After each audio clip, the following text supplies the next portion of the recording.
મચી મોર્નિંગ. ગઈકાલે હું જરા હલી ગયો, હચમચી ગયો. કિસ્સો જેવો છે. મારી સાથે જે ઘટના થઈ એમાં કોઈ પણ થોડું તો ડિસ્ટર્બ થઈ જ જાય.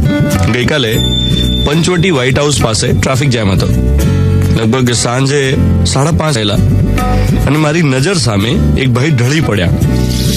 વ્હાઇટ હાઉસની સામે પેલી એક લેબોરેટરી છે ને, બિલકુલ એ બાજુ આમ ફૂટપાથ પર હતા ને એ ભાઈ ઢળી પડ્યા અને એમના મોંમાંથી બ્લડની વોમિટ થઈ. એટલે 5 સેકન્ડ તો મને કંઈ સમજાયું જ નહીં. હું આમ જોયા જ કરતો હતો બાઘાની જેમ. પછી મેં ડ્રાઈવરને પૂછ્યું, મેં કીધું આ પેલા ભાઈને શું થયું?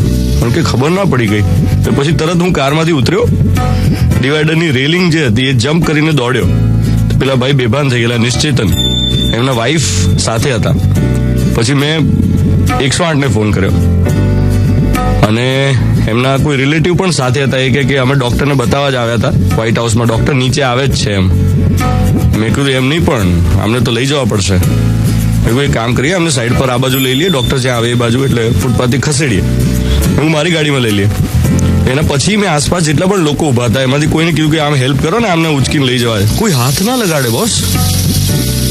ફૂટપાથ પર ઉભેલા જેટલા લોકો ભેગા થતા હતા જોવા માટે, એમાંથી 6-7 જણાને રિક્વેસ્ટ કરી, કોઈ હાથ જ ના લગાડે, કોઈ ઉચકે નહીં. મેં કીધું આ ખરી પબ્લિક છે. 108 આવી ગઈ. પછી એમાં પણ એવું થયું કે સ્ટ્રેચર પર મૂકીને જ્યારે એમને અંદર લઈ જવાના હતા તો લોકો ભેગા થાય ખરા જોવા માટે કે શું થયું પણ કોઈ હેલ્પ ના કરે. મને એટલું દુઃખ થયું.